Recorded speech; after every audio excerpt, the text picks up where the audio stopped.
Good evening. Hello and welcome back. I am Bree Callis, author and entrepreneur, and I'm here to share with you guys for another wonderful week of Mind Your Money. Can you believe it, you guys? I think we're like 8 weeks strong, coming close to the end of the year, so we'll be wrapping this up, but we still got a few more things that we're going to discuss before we close the year out, you guys. And today is all about putting your money-making plan in place. For you, if you're joining me live, welcome, welcome, welcome. If you're catching this on the replay, put hashtag replay so I know that you guys are here. Welcome, welcome. Hey, Amarissa, thanks for joining live. So this week we're talking about putting your money-making plan in place. And I hope you guys have your financial journals because I'm going to come with a lot of meat and potatoes tonight. And I want to make sure you guys take notes so you can begin to implement this thing all week long. You know, every Monday night, we've been jumping in live about 8 p.m. Central Standard Time to bring you guys the meat and potatoes. So I'm going to jump right in and I'm going to get started, you guys. We've been discussing a whole lot of things. Last week was all about the credit, right? Really knowing the cost of credit. But I want to talk about this week on how to harness your marketability. And what do I mean by that? We all have a skill or something we can do to earn extra money so we can increase our savings account. We can increase that business account. Sometimes we have these little piggy banks still around. I don't know. How many of you guys still have like a little jar or piggy bank that you actually stash? It might be your vacation fund. It might be your business building fund, whatever that might be. Let me know. Do you keep a little set aside outside of your checking account, you guys, outside of your money market accounts, anything like that? If you keep that aside, this is what I'm going to be talking about today. That extra coin that builds up, it moves from the jar to the savings account, checking account, or money market account to help with reducing those expenses that we've been talking about all month long, how to reduce the cost of credit, paying off our bills, paying our bills on time, all of those things. And that's what we're going to be talking about tonight. So I got my notes because I want to be able to stay on track and be able to give you the things before we jump off of this thing live. Let's talk about before we talk about the plan, we have to be talking about something we're doing, right? What type of skill? Each one of us has a skill of some sort that we can put out into the marketplace. I don't care if it's tutoring. I don't care if it's cooking, if it's teaching piano lessons, whatever, crafting, whatever it is. Each one of us has a set aside skill that we can begin to market or put in the marketplace where we can begin to monetize that thing. So that's what I'm talking about. What is your skill?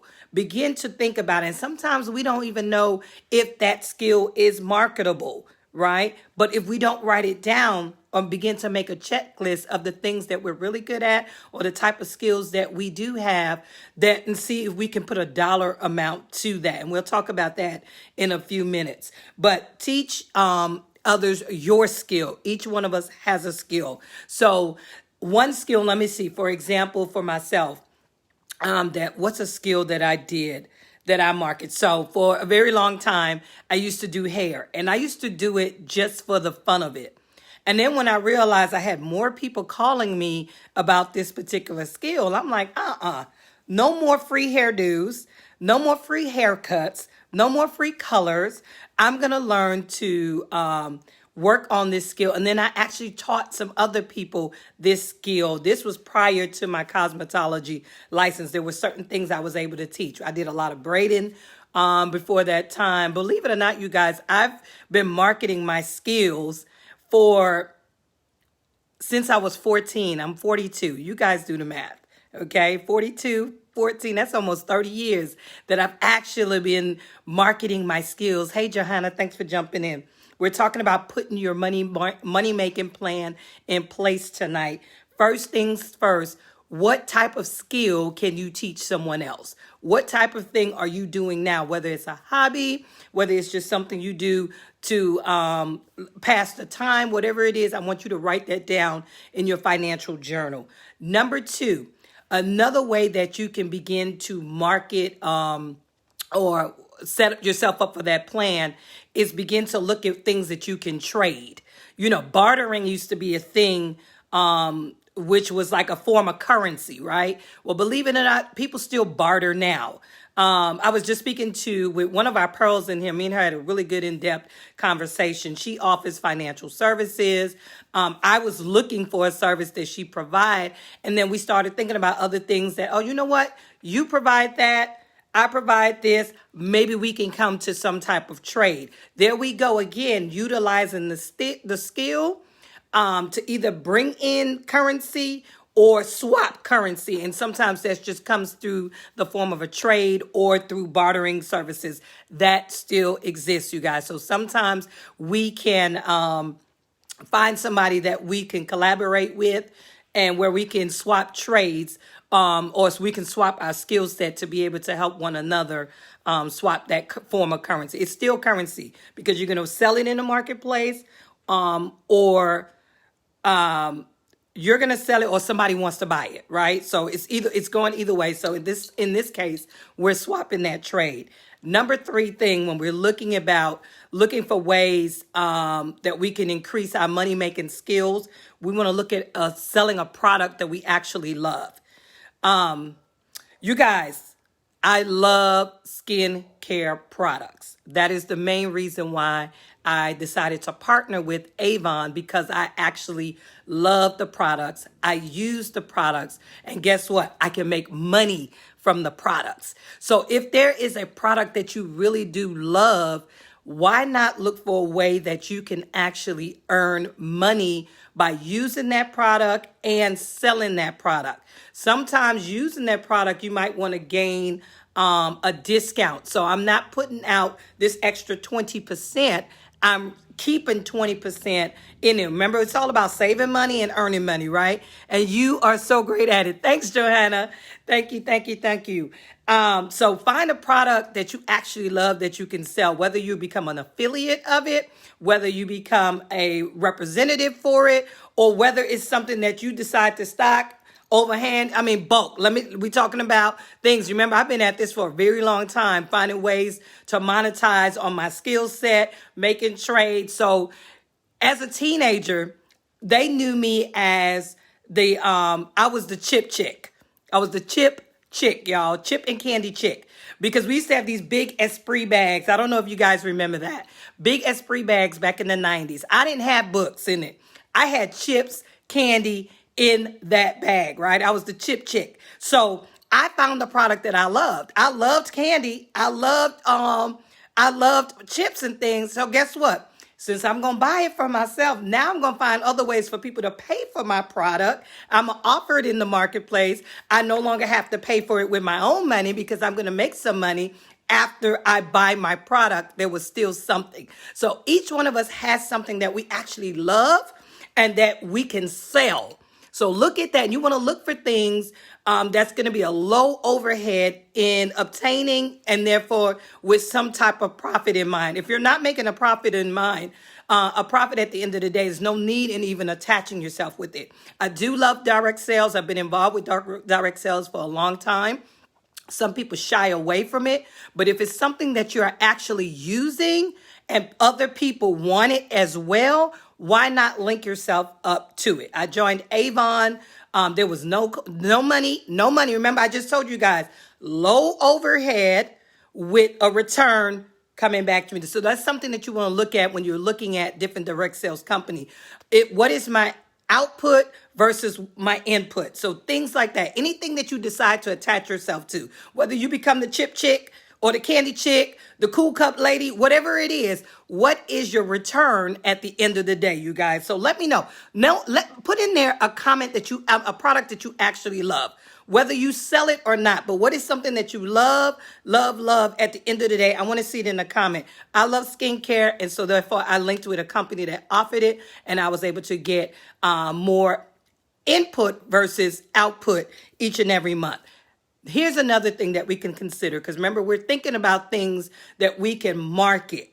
Some of you guys love kids. Some of y'all love kids. Listen, I love my kids, you guys. I'm not a kid chick. You know how some people are just so joyed by kiddos and babies and things like now. Y'all can miss me with all that. I love my kids. I'm going to be friendly to your kids. But at the end of the day, I can't watch your kids. So, but there are some people that actually love it. They actually love it. Guess what? If they're going to be hanging at your house anyways, why not you not monetize that, you guys? Remember, this is all about earning and saving money. And we talked about bartering earlier, right? So if you still have young children and you have friends that also have young children, guess what? There goes that trade-off, right? That's that currency and time. So sometimes currency may not be the money, because if we had to take somebody and have somebody else watch our kids for date night, we're putting output. But if my girlfriend got kids, I got kids, she want a date night, I want a date night, we're going to switch. We're going to do a trade on that. But if you love children, that's another way to monetize it. There are women and men that want a date night and they just want a couple of hours away from their children. That's an opportunity for you to monetize that if you love children in your presence, you guys. Here's another thing. How many of you guys have pets? Put pet in the comment for me if you have pets. I have a pet, but I'm not a pet lover, you guys. I have a pet. The pet belongs to my kids and my husband. But I know some of you guys have multiple pets. You love your pets. Why not monetize the whole pet game? Why not pet sit, right? We were just talking about babysitting these kids. There are some people that they go away and they need their animals cared for during that time. Sometimes they're at work. They don't like to leave the pets at home. They got all these we got these pet suites, y'all, in Houston. I don't know about in y'all area. You already know. And Marissa, I know y'all they have the pets. Y'all have the little dragon. That dragon thing, I don't know what it's called, but he's huge now. So Amaris is a pet lover, you guys. And so why not monetize that? These people, they're paying for these pet suites. They're called pet suites, y'all. Have y'all seen them? They're like hotels for pets. Why am I going to take them there when I know Marissa has a loving home? She loves her animals. She would love to hang out with my Odie if I needed to. And if she offered that service, guess who I'm going to call? I'm going to call Marissa. I'm not going to call Pet Suites. I'm going to call somebody that loves. They offer that services. I know how they care for their own pets and so on, you guys. So if you have that, you guys, and they're expensive. But when you look at the building just says money. I'm like, oh my God. Why didn't I think of that idea? Why? Because I don't like pets, you guys. I don't like pets, but I've been seeing them, and somebody has found an opportunity to market their skill to a marketplace, you guys. And that's what tonight is all about. Marketing your skills, harnessing those skills to make money and save money. Here's another one, y'all. Here's a biggie. Shop, shop, shop. We got all these carts. We got the Uber Eats people. We got the Lyft. Oh, I don't know. We got everybody wanting to deliver, right? And shop, shop, shop. So if you like food, you just like the aroma of food, why not go pick up shop for somebody else? Somebody wants somebody to shop for their things. What's the Instacart? They pick up people groceries. Some people my husband loves the grocery store. Me, on the other hand, I can't stand the grocery store. I want an Instacart. I want somebody to deliver my groceries. But there are people that will go out there and do it, right? This is the same shopper I have every now. I know I would have this same shopper week after week. I know who's picking up my groceries. Where it says if I go to Instacart, I might get Susie Q over here. I might have Tanisha over here. I might have Robert this week. You know, it's big, Johanna. It's big. These people have learned to monetize their shopping. They love to shop. I don't like it, so I'm not picking that up as a side gig. However, guess what, you guys? I used to be a mystery shopper, but I was very specific on the mystery shops. You know, I was all the way up to the gold level of mystery shops. I used to mystery shop apartment communities. I was in property management, commercial property management. And so while I was in college, obtaining my real estate degree, I used to shop. I was a mystery shopper. Every shop was $25. And guess what, y'all? Every shop was 15 minutes or less. I did 4 shops an hour. I made $100 an hour, you guys, mystery shopping. But I was very specific on my shopping. I wanted to stick specifically to the apartment community rather than doing shopping, electronic stores, grocery store. I just told you guys, I don't like all that. I'm not going to do the retail stores and things like that. However, there are ways to make money in the field of shopping. It is a skill set. It's something you're already doing. Why not learn how to monetize that thing, you guys? So we went over a couple of areas. Now let's talk about how to put that thing in place, how to put that plan in place. I got my skill. I've realized who I'm trading off with, who I'm bartering. I look at whose dog I'm sitting. I realize, you know what? I do love to shop. I might be able to go in and become an Instacart shopper for someone else, whatever it may be, right? And now that we know, and we know we figure this out, let's talk about the plan. How do I make money from all of this? So the first thing I told you guys, make sure you have your financial journals, right? First things first, we had to write a list of what we're going to do. We went over several categories. This was just get your creative juices flowing so you can know which area I'm going to focus on. I got all these things on here. I got 4 or 5 things on there. I made a list, Bree. Here's my skills. This is what I can do. This is what I like to do. These are the products I like to sell. This is this, right? We got the list. Now that we have the list, let's put a dollar amount next to that list. How much can I actually market this skill for? How much do they pay for each Instacart? How much do they pay for each mystery shop? How much are people paying to pet sit? We already know these pet suites, these places are ridiculous, but people are paying for it, right? So now that we have that, let's put a number next to each one of these things. And then we're going to begin to list out number 2 in the plan is to turn that list into steps. The reason why I chose a direct sale company is because they come with a step model already. Hey, Renette, thanks for jumping in. They have a system in place already for me. They have mapped out the steps. But guess what? Even if you choose not to do direct sales, say you choose to do the pet sitting, say you choose to do the Instacart, say you choose to barter, guess what? Uncle Google is your best friend.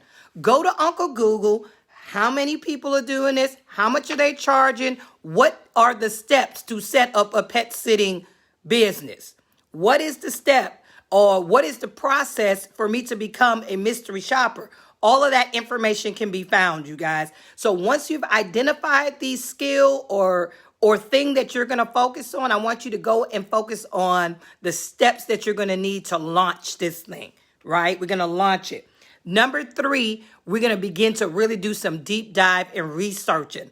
Now, if this is something that you think can spring up into something big, you might need to bring in the big guns. Uncle Google may not just be the only resource. Here in our area, we have SCORE, you guys. SCORE is Service Corp of Retired Executives, and they have offices all across the U.S. After the meeting, after our video, I'll put that link in there. But you can find a SCORE office, and they'll help you. They'll guide you. They have all kind of training right now available to you right there online through webinars. All free, you guys. All free. We talking about top execs in their field. Sometimes you even get to pair up with somebody that's already done the business or the gig that you have already done, and you need to get more information. Do I really need to carry a license on this thing? Is there any type of insurance that I need to have, especially when it comes to pet sitting, especially if you think about doing Instacart and all those things? You have to drive a vehicle. That's going to require car insurance, right? If you don't already have that. So you have to know what other things are going to be associated with this skill or this gig that I'm getting ready to launch. That's number 3, you guys. Number 4. Once we've done all that, we listed it, we know how much it costs, what are the steps, if I need some additional information to list this thing as a business, as a gig, whatever it is, we got to market. We got to market our business. Now, guys, social media is a thing, but I promise you social media is not the only place to harvest business, okay? It is a hub. It's to bring awareness. However, but good old-fashioned talking to people, meeting people, guess what? Zoom, Microsoft Meets, Google, Skype, all of these things have been instrumental in my business during COVID, you guys. So you can still talk to people. You can still communicate with people. You can still hold workshops and different things. Let's use it. If social media is going to be your thing, let's use it as a marketplace. Learn to find ways that you can market that gig, that skill. Good old fashioned communication, one-on-one, you guys, is still key. People want to know the person behind the brand. And a lot of our business, so y'all know our primary business is we have a safety consultant and training business. A lot of that business is word of mouth for us, you guys. Has nothing to do with social media. If you look at our numbers on there, I think our Facebook page might have 130 people on it. Our Twitter page has like 10 or whatever on it. That's not where our business comes from. Our business comes from word of mouth. Talking to businesses, talking to professionals in the area of construction, oil and gas, manufacturing, getting the word out that we offer specific services, and that's where the brunt of our business comes from. Don't think that social media is your only form of marketing. It is one form. Use it for awareness, but don't forget about other ways that you can build your little gig, whatever it is, market your skill, right? And don't be afraid to pick up the phone, schedule a meeting. Let's go face to face. A lot of us have iOS devices. And guess what? We can hit that FaceTime button, even on Androids, y'all. FaceTime, hit it. Go on there. If you're on social media, use that FaceTime right there on there. You can do it on Instagram. You can do all of these now and still create a face-to-face experience. Like me and Johanna, I'm doing a skincare consultant with her on this week. And guess what? It's face-to-face via video, you guys. It's still a way for me to reach a client base and still be able to provide and service somebody with the skill and the gig that I have to offer in the marketplace. I know that was a whole lot, you guys. Friday, we're going to be having our virtual skincare consultation. So I'm excited about that, you guys. Real simple. Don't make it complicated. Get that thing on a list. Put some numbers next to it. Research the steps. If you need additional information to know if you need any licenses, any type of additional insurance, reach out to SCORE. SCORE.org is where you can find them to find a local office in your area. And then begin to market that thing, y'all. Start talking to people about it. You've got to ask. Get your ask in gear, you guys. Get your ask in gear. One of my mentors, LaShonda Henry, that is her biggest thing. Get your ask in gear. And I started to reflect back on some of the things that I did in the past. Why was it when I was young that I was very open, I was very ready, I was very hungry, and I wasn't afraid of asking, you guys. I wasn't afraid of asking for the sale. I had a skill, I had a product, I had a service, and I was willing to put it out in the marketplace because I had a goal. I wanted to make money. So now that I'm a little bit older, I still want to make money, but I want to save money now. I've added that. As a teen, as an early young adult, saving wasn't on my mind. But now that I'm 42 years old, right, I'm start looking on this fifth decade of life coming up and just different things that are more of a priority now. So now I get to bring those things together. I can make money and I can save money and I can serve somebody else in the process. So I want you guys to begin to serve somebody with your skill so you can make money and you can save money. So thanks again for joining me live here for Mind Your Money. It was all about putting your money making plan in place. We'll be back next week, you guys, 8 p.m. sharp. Make sure you hit the live button or subscribe so you can get notification whenever we go live. And I look forward to seeing you guys on the next video. Bye now.